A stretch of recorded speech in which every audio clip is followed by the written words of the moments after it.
نحمدہ ونصلی ونسلم علی رسولہ الکریم اما بعد فاعوذ باللہ من الشیطان الرجیم بسم اللہ الرحمن الرحیم۔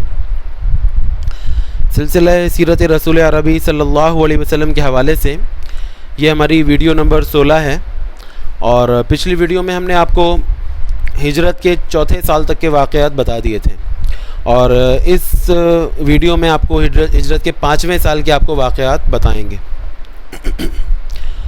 ہجرت کے 5ویں سال ماہ ربیع الاول میں غزوہ دومۃ الجندل پیش آیا، لیکن اس میں قتال اور لڑائی جو ہے وہ نہیں ہوئی مسلمانوں کافروں میں۔ پھر شعبان میں غزوہ مریسع یا غزوہ بنو مستلق یہ پیش آیا تھا، اور جس میں بنو مستلق جو ہے وہ مغلوب ہو گئے، مسلمان جیت گئے، اور اس سے واپسی میں واقعہ افک پیش آیا۔ واقعہ افک کی چھوٹی سی تشریح میں آپ کو یہ بتاؤں کہ حضرت سیدنا عائشہ صدیقہ رضی اللہ تعالی عنہ لشکر سے پیچھے رہ گئی تھیں، تو ان پر پھر منافقین نے جو ہے وہ جھوٹا الزام لگا دیا زنا کا، تو نبی علیہ السلام جو ہے وہ ان سے 1 مہینے تک دور رہے۔ پھر اللہ تبارک و تعالیٰ نے ان کے لیے ان کے حق میں سورہ نور نازل فرمائی، اور سورہ نور کی 10 آیتیں ان کے حق میں نازل فرمائی اور ان کی براءت ظاہر فرمائی۔ تو سیدنا عائشہ صدیقہ رضی اللہ تعالی عنہ ام المومنین، ان کی یہ فضیلت ہے کہ ان کے لیے اللہ تعالیٰ نے گواہی دی ان کے حق میں، اور سورہ نور کی 10 آیتیں ان کی براءت میں نازل فرمائی۔ واقعہ افک کہلاتا ہے۔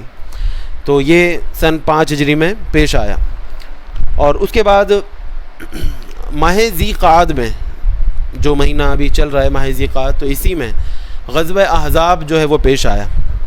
اس کے 2 نام ہیں، غزوہ احزاب اور غزوہ خندق۔ غزوہ خندق اس کو اس لیے کہتے ہیں کیونکہ پہلی دفعہ مسلمانوں نے کافروں سے خندق کھینچ کر لڑائی کری تھی، خندق کھودی تھی تاکہ کافر جو ہے وہ حملہ آور نہ ہو جائے مدینے پر، اور اس کے آر پار دونوں لڑتے رہیں۔ اور غزوہ احزاب اس کو اس لیے کہا جاتا ہے کہ احزاب عربی کے زبان کا لفظ ہے، اور اس کی واحد ہے حزبن۔ حزبن کے معنی ہوتے ہیں لشکر۔ تو اس جنگ میں پہلی جنگ تھی، تاریخ کی پہلی جنگ تھی، کہ جس کے اندر بے شمار لشکر ملے ہوئے تھے مسلمانوں کے خلاف، اور تاریخ کی سب سے بڑی تعداد اس میں شامل تھی، جن کی تعداد 10,000 سے 12,000 کے درمیان تھی، اور مسلمان تقریباً 2,500 2,700 یا 3,000 کے قریب تھے بس۔ تو اس وجہ سے غزوہ احزاب کہا جاتا ہے کہ مسلمان کی فوج کے مقابلے میں فوجیں تھیں، لشکر تھے بہت سارے، تو احزاب اس لیے کہا جاتا ہے۔ اور اسی سورت کے نام پر، اسی غزوے کے نام پر قرآن مجید میں پوری سورت سورہ احزاب اللہ تبارک و تعالیٰ نے نازل فرمائی ہے، جو کہ 21ویں اور 22ویں سپارے کے درمیان میں ہے، اور اس میں اس غزوے کے واقعات بیان کیے گئے۔ تو سورہ غزوہ احزاب کے میں آپ کو تفصیلی واقعات بیان کروں گا، اور اس کے فوراً بعد غزوہ بنو قریظہ ہوا تھا، تو ان دونوں کے تفصیلی واقعات بیان کروں گا۔ لیکن اس سے پہلے، اس سے ریلیٹڈ ایک واقعہ آپ کو بیان کرنا چاہوں گا، اور وہ واقعہ ہے حضرت سیدنا سلمان فارسی رضی اللہ تعالیٰ عنہ کے ایمان لانے کا واقعہ۔ بڑا دلچسپ واقعہ ہے۔ اللہ کہ نبی علیہ السلام کے صحابی ہیں، اور بڑی عشق کرتے تھے نبی علیہ السلام سے، تو ان کا واقعہ میں آپ کو سناؤں گا، کیونکہ غزوہ احزاب سے یہ کنیکٹڈ ہے یہ واقعہ۔ حضرت سیدنا سلمان فارسی اپنا واقعہ خود ہی بیان فرماتے ہیں، کہتے ہیں کہ میں اصفہان میں پیدا ہوا۔ ایران کا شہر تھا اصفہان، اور ان کو سلمان فارسی اس لیے کہا جاتا ہے کیونکہ فارس جو ہے وہ نام تھا ایران کا، اب اس کا نام ایران ہے، پہلے سے نام فارس تھا، تو حضرت سلمان فارسی اسی لیے فارسی کہلاتے ہیں کیونکہ فارس میں پیدا ہوئے تھے، یہ ملک ایران میں اصفہان میں پیدا ہوئے تھے۔ تو وہاں جو ہے یہ پیدا ہوئے، اور ان کے والد اور ان کا پورا گھرانہ جو تھا وہ مجوسی تھا، آتش پرست، آگ کی پوجا کرتے تھے۔ تو حضرت سلمان فارسی کہتے ہیں شروع سے ہی میرا دل اس کی طرف راغب نہیں ہوتا تھا، میرے والد بہت کوشش کرتے تھے لیکن میرا دل مائل نہیں ہوتا تھا۔ تو پھر مجھے آتے جاتے ایک دن جو ہے وہ ایک میں نے گرجا گھر دیکھا، تو وہاں میں نے گیا، تو مجھے عیسائیت، مسیحیت، تو وہ اس کی میں نے درس و تبلیغ سنی، تو مجھے بڑا اچھا لگا۔ میں نے والد سے ذکر کیا، تو والد نے مجھے ڈانٹا، منع کیا کہ اس دین کی طرف مت جانا، ہمارا دین سب سے اچھا ہے، لیکن میرا دل مائل نہیں ہوتا تھا۔ چنانچہ میرے والد نے مجھے قید کر دیا گھر میں، تو میں پھر کسی طرح نکل کے میں نے ان چرچ والوں کو، گرجے والوں کو جا کے میں کہہ کے آ گیا کہ ملک شام میں تمہارا مرکز ہے بڑا، اگر کوئی تمہارا قافلہ وہاں جاتا ہو تو مجھے بتانا، تو میں ان کے ساتھ جانا چاہتا ہوں۔ تو پھر کسی طرح مجھے اطلاع ملی کہ ملک شام ان کا قافلہ جا رہا ہے، میں نے اپنی بیڑیاں توڑوائیں، اور کسی طرح میں بھاگ کر ان کے ساتھ شامل ہو گیا اور ملک شام پہنچ گیا۔ وہاں پہنچ کے جو ان کا گرجا گھر تھا ایک، وہاں مجھے رہنمائی ملی، اور میں وہاں چلا گیا، اور وہاں جا کے ایک راہب تھا، اس کی میں خدمت کرنے لگا، اس کے ساتھ رہنے لگا۔ کہتے ہیں کہ وہ راہب جو ہے لالچی تھا، لوگ جو نذرانہ لاتے تھے وہ خود غصب کر لیتا تھا، اور اس کو جو ہے گرجے پر خرچ نہیں کرتا تھا۔ بہرحال اس راہب کے انتقال کا وقت آیا, وہ راہب مر گیا, اس کی جگہ دوسرا راہب آیا تو وہ اس سے زیادہ نیکوکار تھا, میں اس کی بھی خدمت کرتا رہا. پھر جب اس کے مرنے کا وقت قریب آیا تو میں نے اس سے پوچھا کہ میں اب کہاں جاؤں, تو اس نے کہا کہ موصل شہر ہے, ملک شام کا ایک شہر موصل ہے, تم وہاں چلے جاؤ, وہاں پہ فلاں جگہ ایک گرجا گھر ہے, وہاں پر راہب کے تم جو ہے خدمت کرو, وہ بڑا نیک آدمی ہے. کہتے ہیں کہ میں اس کی بات سن کر اس جگہ چلا گیا موصل میں, وہاں جا کے اس گرجے میں جا کر اس راہب کی عبادت کرنے لگا. کچھ عرصے کے بعد اس راہب کے مرنے کا وقت قریب آیا تو اس نے مجھے نصیحت کی کہ تم نصیبین شہر ہے تو وہاں چلے جاؤ, وہاں کے گرجا گھر کے راہب کی تم خدمت کرو, وہ نیک آدمی ہے. چنانچہ میں وہاں چلا گیا اور وہاں جا کر اس گرجا گھر میں رہنے لگا, نصیبین شہر میں. جب وہ راہب مرنے لگا تو اس نے مجھے ایک اور شہر کا پتہ دیا, اس نے کہا تم غموریا چلے جاؤ, غموریا میں ایک راہب ہے, وہاں پر جو گرجا گھر ہے وہاں کا راہب سب سے نیکوکار اور متقی ہے, تم وہاں جا کے اس کی خدمت کرو تو تمہیں حق ملے گا. تو کہتے ہیں کہ میں غموریا چلا گیا, وہاں جا کے رہنے لگا, وہاں کا راہب سب سے متقی پرہیزگار تھا. کہنے کافی عرصے تک میں اس کی خدمت کرتا رہا, اور پھر جب اس کے انتقال کا وہ قریب آیا تو میں نے اس سے پوچھا کہ اب میں کس کی خدمت میں جاؤں.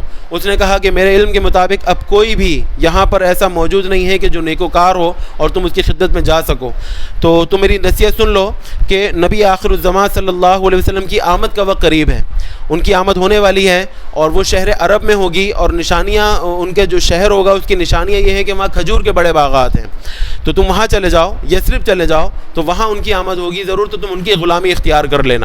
اور پھر اس نے مجھے 3 نشانیاں بتائیں نبی علیہ السلام کی.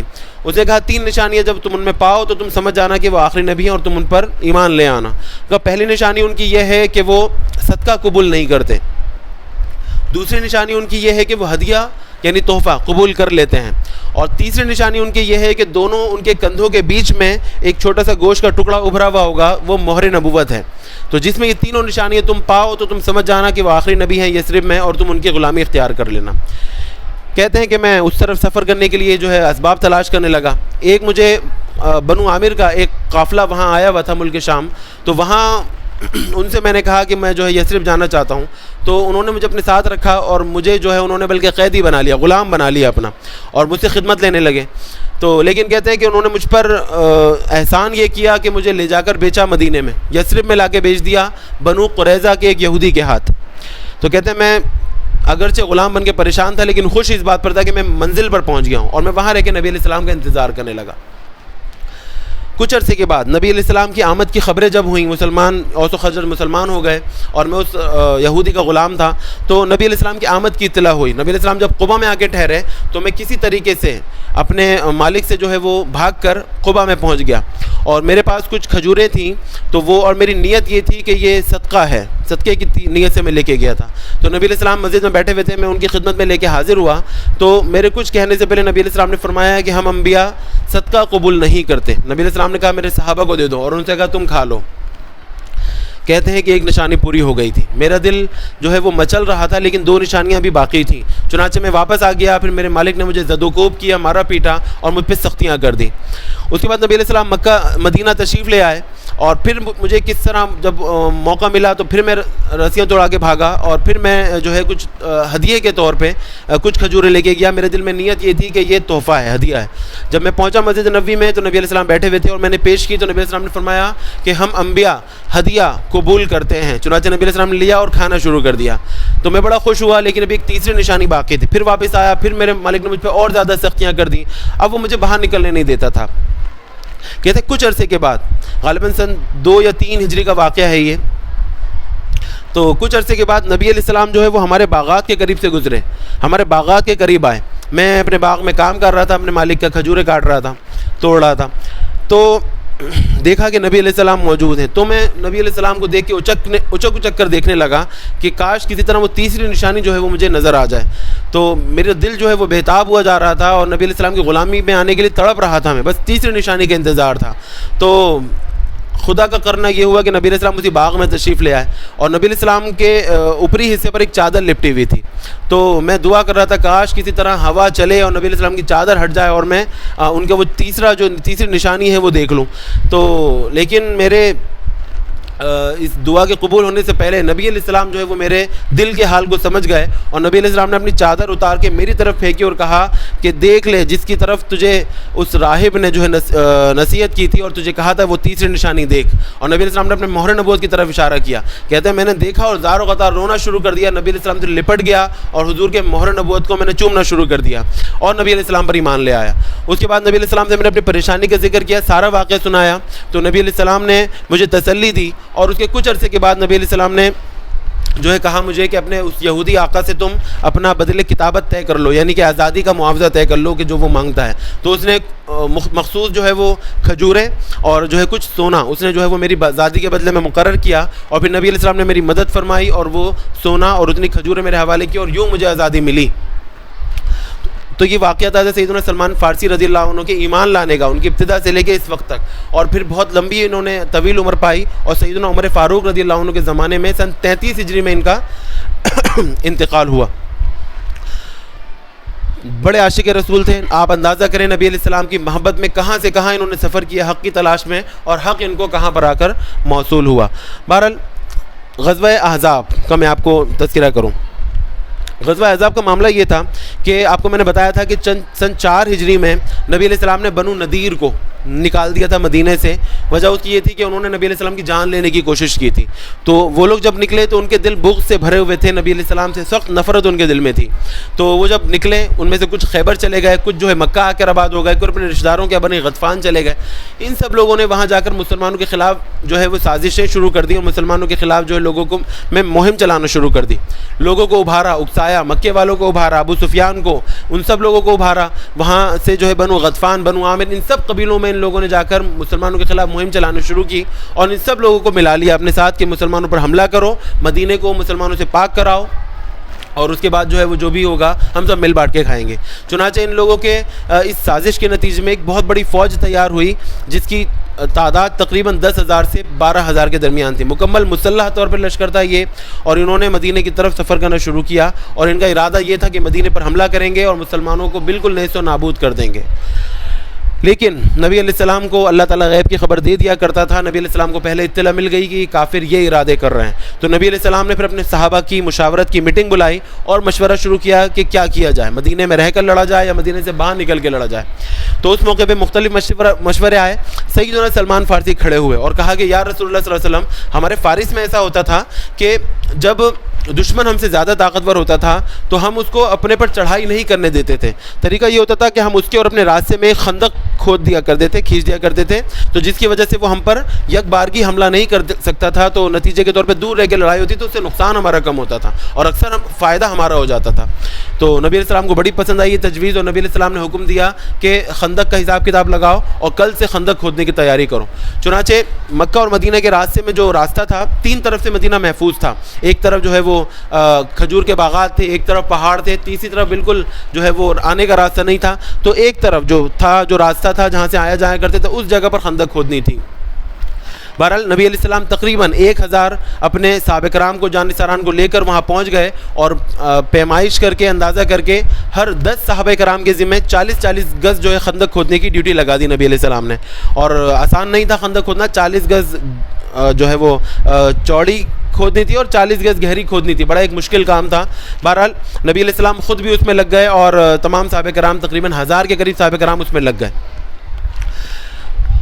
ایک بڑا مشکل کام تھا. اچھا، اس دوران جو ہے وہ نبی علیہ السلام کے 2-3 واقعات اور 2-3 معجزات جو ہے وہ پیش آئے، وہ میں آپ کو بتاتا ہوں.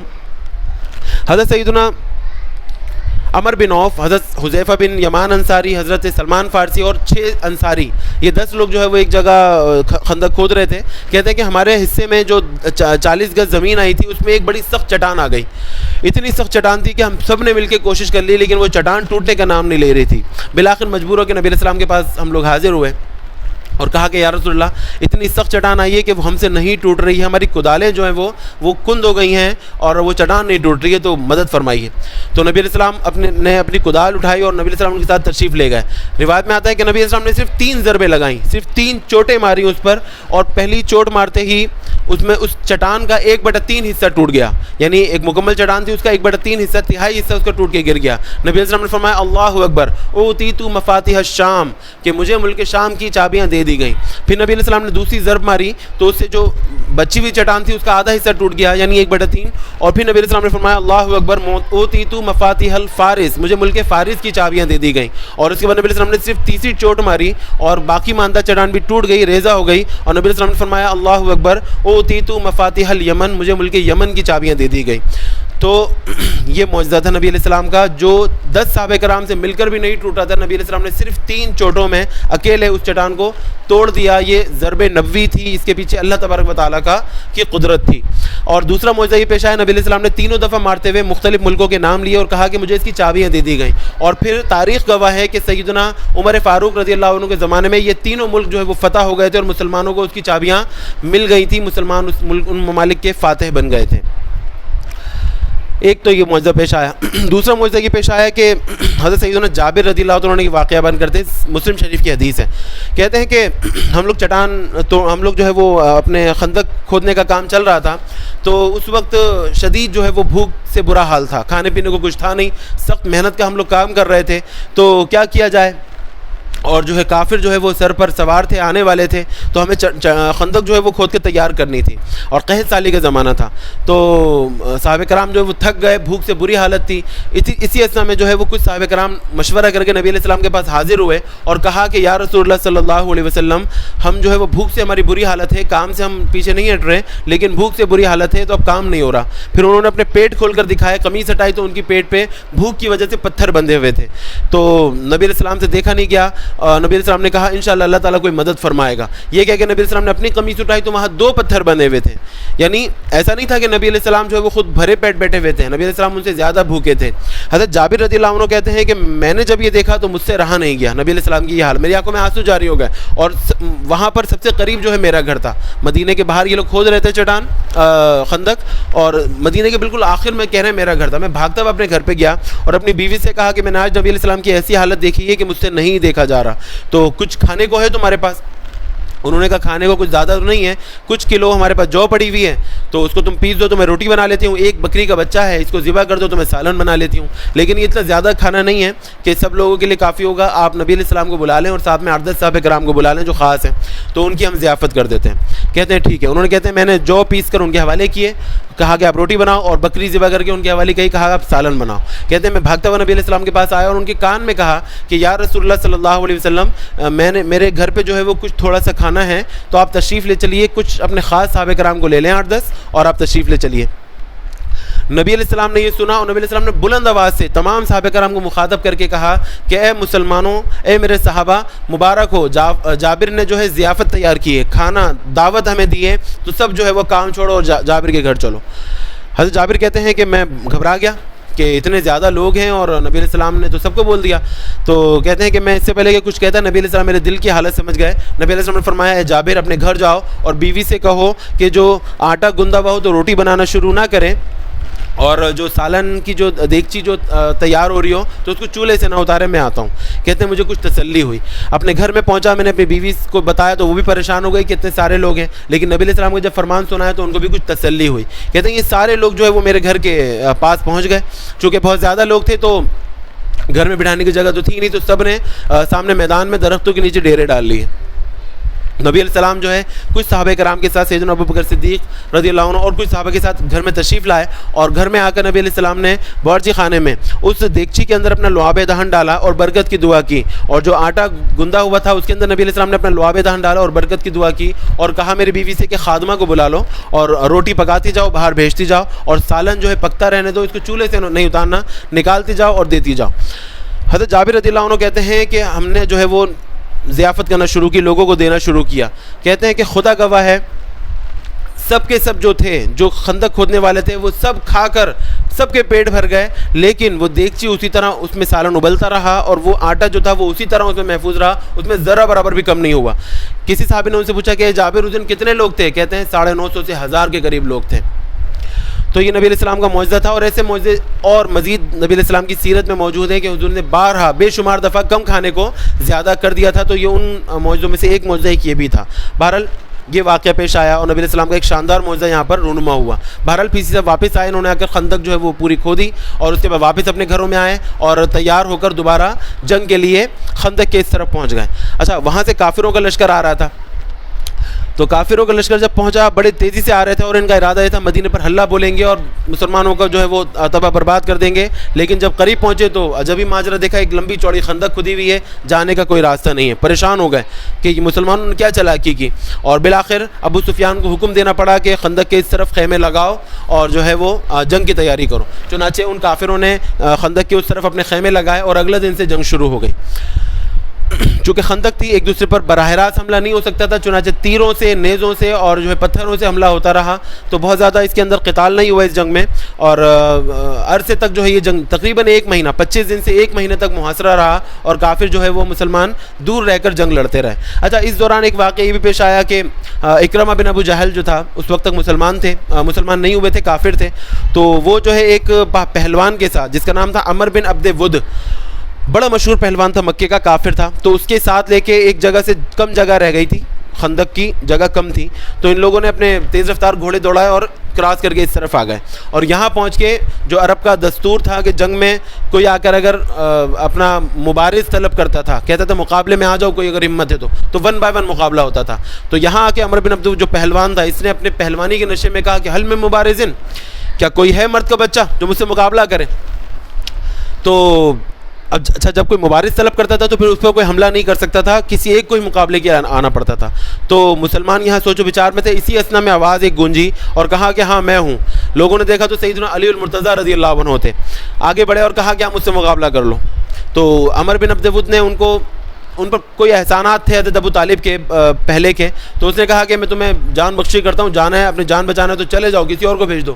حضرت علی نے کہا کہ میں تم سے ڈرتا نہیں ہوں، میری یہ ذوالفقار، میری یہ جو تلوار ہے یہ آج جو ہے نا تمہاری جو ہے گردن جو ہے کاٹے گی انشاءاللہ۔ چنانچہ یہ لوگ آگے بڑھے اور دونوں میں جنگ شروع ہو گئی۔ چونکہ میدان تھا، اتنی مٹی اڑی وہاں پر، اتنی گرد اٹھی کہ نظر نہیں آ رہا تھا کہ کون حملہ کر رہا ہے، کون مار رہا ہے اور کون جو ہے وہ مر رہا ہے۔ تلواروں کی آوازیں آ رہی تھی، نہ ادھر والوں کو کچھ نظر آ رہا تھا مسلمانوں کو، نہ ادھر والوں کو کچھ نظر آ رہا تھا، اور سب جو ہے بت بنے دیکھ رہے تھے کہ جنگ کا نتیجہ کیا ہوتا ہے۔ کافی دیر کے بعد جو ہے وہ آوازیں آنا بند ہونا شروع ہوئیں اور اس کے بعد سناٹا چھا گیا۔ اب یہاں دونوں طرف کے لوگ دم بخود ہیں کہ دیکھیں کون جیتا۔ کچھ دیر کے بعد جب مٹی بیٹھی تو لوگوں نے دیکھا کہ حضرت سیدنا علی المرتضیٰ اس کے سینے پر چڑھے بیٹھے ہیں اور اس کی گردن کاٹ رہے ہیں۔ مسلمانوں نے وہ نعرہ تکبیر لگایا کہ کافروں کے کلیجے جو ہے وہ دہل گئے اور حضرت سیدنا علی مرتضیٰ رضی اللہ عنہ وہ جنگ جیت گئے۔ بہرحال جنگ ہوتی رہی۔ اچھا، اس کے بعد جو ہے ان جو کافروں کا جو لشکر تھا ان میں میں نے آپ کو بتایا بنو نذیر کے لوگ بھی شامل تھے، تو بنو نذیر کا جو سردار تھا حوی بن اخطب اس کا نام تھا، تو اس نے جو ہے وہ کسی طریقے سے جو ہے وہ آ کر مدینے کے اندر پیچھے کے راستے سے اکیلا آ گیا اور آ کر بنو قریظہ والے علاقے میں چلا گیا۔ تو بنو قریظہ والوں نے اس کو دیکھتے ہی دروازے بند کر لیے، کہا کہ تم بھاگ جاؤ یہاں سے، ہم جو ہے اچھا خاصا مدینے میں رہ رہے ہیں، تم لوگوں کی باتوں میں آئیں گے تو ہم بھی جو ہے وہ تباہ برباد ہو جائیں گے۔ اس نے کہا میں تمہارے پاس برکتیں لے کر آؤں، میری بات سنو، اور پھر کسی طریقے سے اس نے حوالے دیے تو ان لوگوں نے دروازہ کھولا اور ان لوگوں میں بات چیت چلنے لگی۔ بالآخر حوی بن اخطب نے ان لوگوں کو قائل کر لیا کہ تم مسلمانوں پر پیچھے سے حملہ کرو، کیونکہ مدینے کے اندر تھے بنو قریظہ والے، تو تم پیچھے سے حملہ کرو، ہم آگے سے حملہ کریں گے، سب کو تباہ برباد کر دیں گے اور جو پورا مدینہ ہے ہم تمہارے حوالے کر دیں گے۔ تو پہلے تو یہ لوگ نہیں مان رہے تھے بنو قریظہ والے، لیکن بالآخر لالچ میں آ گئے اور لالچ میں آ کے انہوں نے کہا کہ ٹھیک ہے ہم تمہارے ساتھ ہیں، ہم تمہارے ساتھ ہیں۔ تو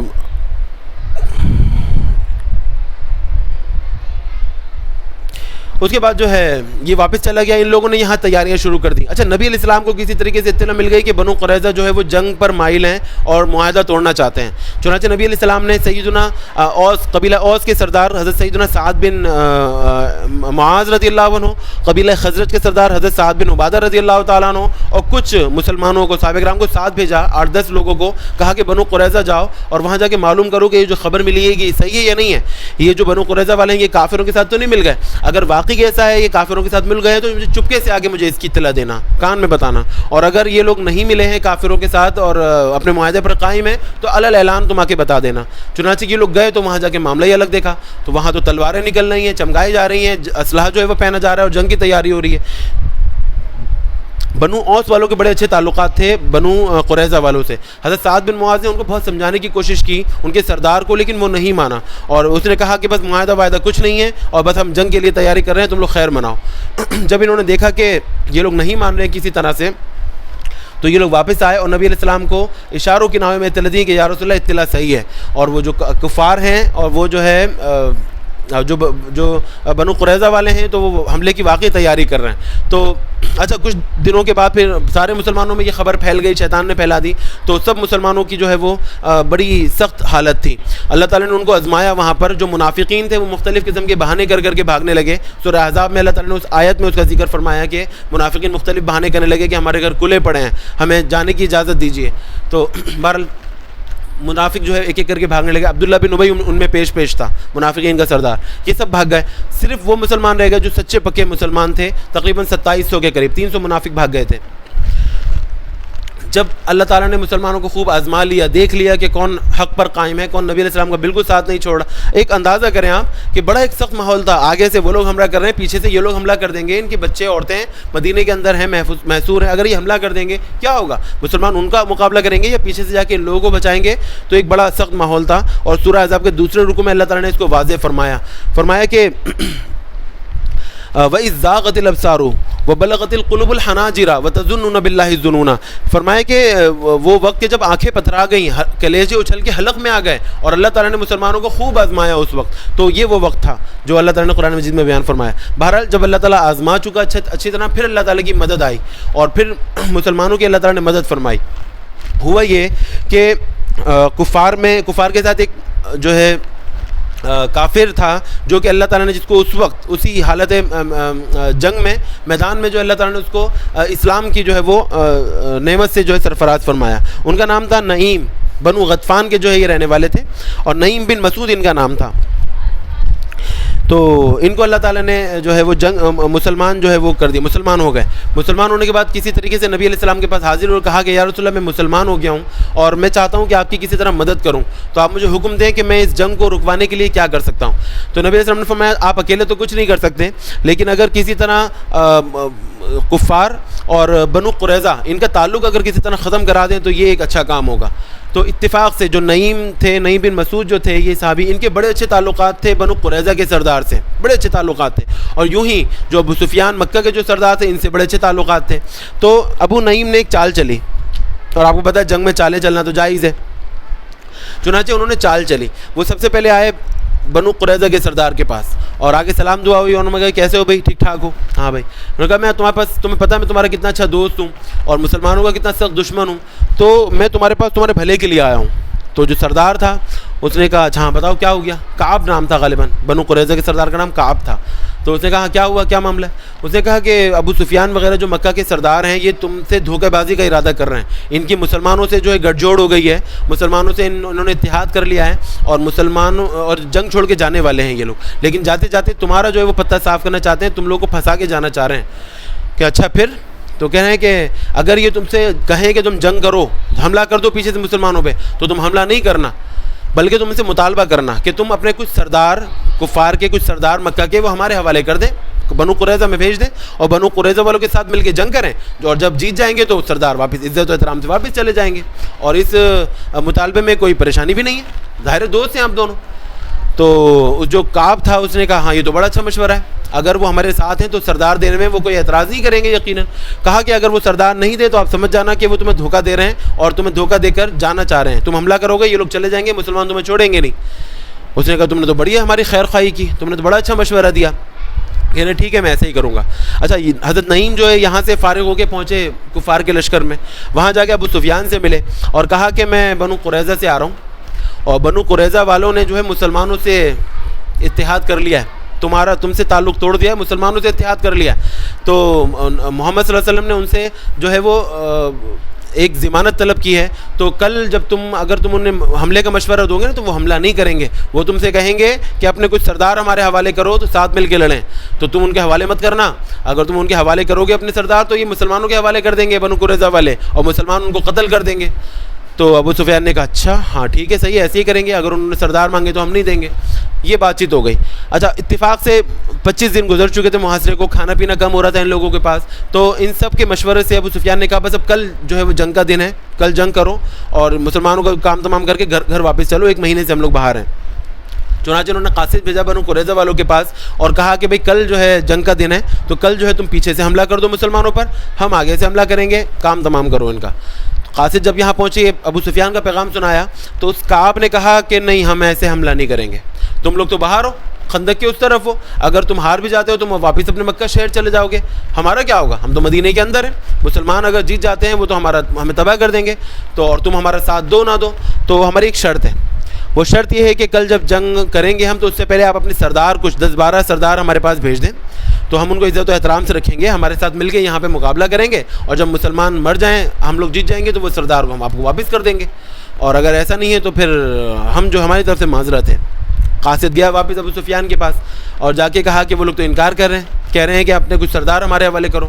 ابو سفیان نے کہا ہاں دیکھو, نعیم نے صحیح کہا تھا, نعیم نے کہا تھا کہ وہ سردار مانگیں گے, اس کا مطلب ہے انہوں نے محمد سے معاہدہ کر لیا ہے, تو اگر ہم ان کو سردار دیں گے تو محمد کے حوالے کر دیں گے, صلی اللہ علیہ وسلم کے حوالے کر دیں گے یہ. تو کہا کہ ان کے پاس جاؤ دوبارہ اور ان سے کہو کہ کوئی سردار نہیں ملیں گے, اگر حملہ کرنا ہے تو کرو, نہیں تو ہم تمہیں کوئی ضمانت نہیں دے سکتے. یہ قاصد واپس گیا بنو قریظہ کے پاس اور ان سے کہا کہ ابو سفیان منع کر رہا ہے, کوئی سردار نہیں ملیں گے, اگر حملہ کرنا ہے تو ایسی حملہ کرو, کوئی ضمانت نہیں ہے.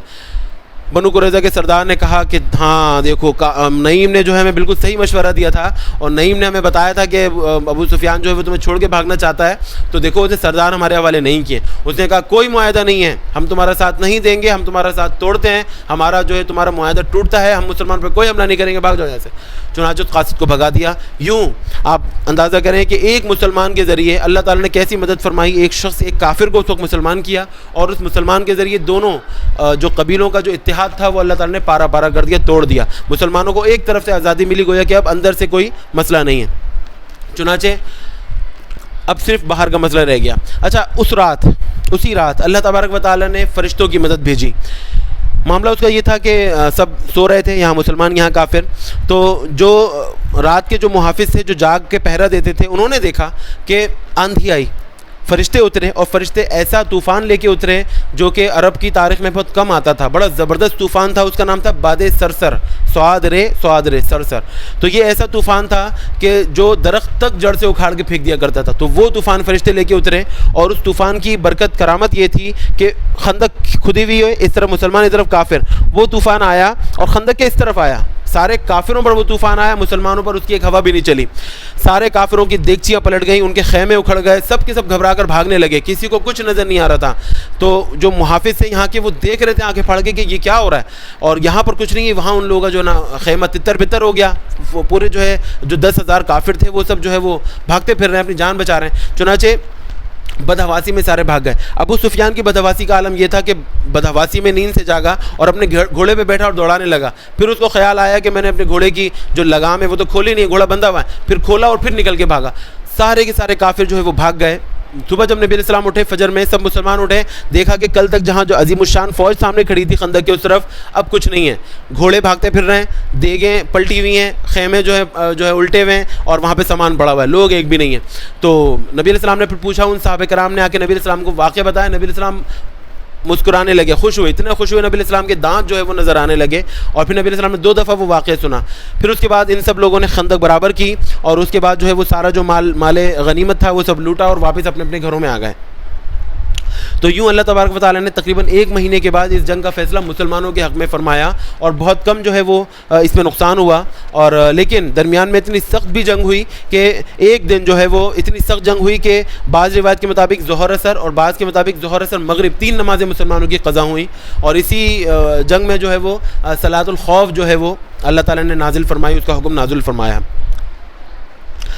بہرحال نبی علیہ السلام جو ہے وہ گھر پہ پہنچے, سب لوگ گھر پہ پہنچے, اور نبی علیہ السلام جو ہے وہاں پہنچ کے نبی علیہ السلام نے اپنا جو خود اور لباس جو جنگی زمان تھا اتارا اور نہانے کی تیاری فرمانے لگے کہ اسی سمے سیدنا جبریل امین علیہ السلام تشریف لے آئے. اس حال میں آئے کہ وہ خود زرہ پہنے ہوئے تھے, اور کہا کہ یا رسول اللہ آپ نے اپنی جنگی سامان اتار دیا, ہم فرشتوں نے تو ابھی نہیں اتارا, اللہ تعالیٰ نے ہمیں حکم دیا تھا. چنانچہ ہم وہ فرشتے جو ہے وہ جو آندھی لے کر آئے تھے, ہم جو ہے کافروں کو مقام روضہ خاک ایک جگہ تھی وہاں تک بھگا کر واپسی آئے, وہاں سے سے واپس نہیں آ سکتے. لیکن اللہ تعالیٰ نے حکم دیا ہے کہ جب تک بنو قریظہ کا معاملہ نہ نپٹا دیا جائے کوئی مسلمان جو ہے وہ جنگی سامان نہ اتارے. چنانچہ نبی علیہ السلام نے فوراً جو ہے وہ اپنا سامان واپس پہنا اور لوگوں کو جو ہے دوڑا دیا. لوگوں نے اعلان کیا کہ جو بھی مسلمان ہے وہ عصر کی نماز بنی قریظہ کے علاقے میں ادا کرے گا.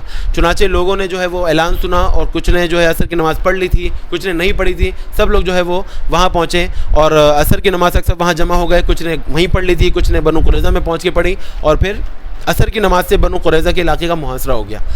اچھا, بنو قریظہ ان تینوں یہودیوں کے قبیلوں میں سب سے مضبوط اور طاقتور قبیلہ تھا. بڑے بڑے ان کے قلعے تھے اور ان قلعوں میں جو ہے بن ہو کر محفوظ ہو گئے.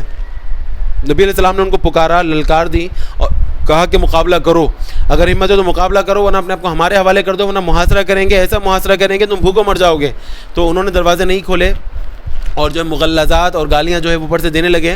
چنانچہ نبی علیہ السلام نے محاصرہ کر لیا اور اس کے بعد جو ہے ان کے آنے جانے کا راستہ بند کر دیا. تقریباً 1 مہینے تک یہ محاصرہ لگا رہا. بنو قریظہ کے علاقے کا 1 مہینے تک محاصرہ. اتنے سخت جان یہودی تھے وہ کہ انہوں نے دروازے نہیں کھولے, بلکہ مختلف طریقوں سے رات میں دروازے کھولتے, حملے کرتے, پھر واپس گھس جاتے. لیکن آہستہ آہستہ ان کے پاس سامان ختم ہونے لگا کھانے پینے کا. تو اب جو سردار تھا کعب, بنو قریظہ کا جو سردار تھا کعب, اس نے بڑے بڑے اپنے بوڑھوں کو جمع کیا اور کہا کہ بھائی کھانے پینے کا سامان ختم ہو رہا ہے تو میرے پاس 3 مشورے ہیں تمہارے لیے, ان 3 مشوروں میں سے کسی ایک کو قبول کر لو. نے کہا بتاؤ کیا ہے بھائی. کعب نے کہا بھائی میرا پہلا مشورہ, سب سے اچھا مشورہ میرا یہ ہے کہ تم سب مسلمان ہو جاؤ. اگر تم سب مسلمان ہو جاؤ گے, تمہارے بیوی بچے مسلمان ہو جائیں گے, تو ہمیں جو ہے کوئی جنگ نہیں لڑنی پڑے گی, ہمیں سارا مال و اسباب ہمیں مل جائے گا. اور ہم بھی جانتے ہیں کہ محمد صلی اللہ علیہ وسلم سچے نبی ہیں, بس صرف دشمنی بغض ان کے دل میں ان کے لیے ہے, چنانچہ ہم مسلمان نہیں ہو رہے ہیں, لیکن جو ہے وہ ہمیں پتہ ہے کہ وہ سچے نبی ہیں. تو مسلمان ہو جانے سے ہماری جان بھی محفوظ ہو جائے گی, ہمارا مال بھی محفوظ ہو جائے گا اور ہمیں اور عزت برکتیں ملیں گی. تو وہ جو سارے بوڑھے تھے, جو قبیلے کے جو معزز لوگ تھے, انہوں نے کہا کعب تم ہمیں کیسا مشورہ دے رہے ہو, اگر مسلمان ہونا تو ہم پہلے ہو جاتے, ہم کبھی مسلمان نہیں ہو سکتے, اپنے باپ دادا کا دین نہیں چھوڑ سکتے, کوئی اور مشورہ بتاؤ. کعب نے کہا میرا دوسرا مشورہ یہ ہے کہ کچھ دنوں کے بعد ہفتے کا دن ہے. مسلمانوں کو بھی پتہ ہے کہ یہودی ہفتے کا کتنا احترام کرتے ہیں, اس دن ہم کوئی کام کاج نہیں کرتے, اس دن ہم جنگ نہیں کرتے, بس صرف عبادت کرتے ہیں. تو ہفتے کے دن ہم مسلمانوں پہ اچانک حملہ کر دیتے ہیں. مسلمان بے خبری میں ہوں گے, ممکن ہے کہ وہ مات کھا جائیں اور ہم جیت جائیں, تو اس طرح ہم اپنی جانیں بچا سکتے ہیں. تو جو بوڑھے معزز بزرگ تھے انہوں نے کہا کہ کہا تم ہمیں کیا بات کر رہے ہو, تم ہمیں ہفتے والے دن کی بے حرمتی کا حکم دے رہے ہو, تمہیں پتہ نہیں ہے ہمارے آباء و اجداد میں لوگوں نے جو ہے موسیٰ علیہ السلام کی قوم میں ہفتے کے دن کی بے حرمتی کی تھی تو اللہ تعالیٰ نے ان کو دھتکارے ہوئے بندر بنا دیا تھا, تو ہم کبھی بھی ہفتے کے دن کی بے حرمتی نہیں کر سکتے, کوئی اور مشورہ دو. تو کعب نے کہا میرا تیسرا مشورہ یہ ہے کہ اپنے ہاتھ سے اپنے بیوی بچوں کا گلا کاٹ دو, قتل کر دو, اور اس کے بعد ہتھیار اٹھاؤ اور مسلمانوں کے خلاف لڑنے کے لیے نکل جاؤ, جو ہوگا دیکھا جائے گا.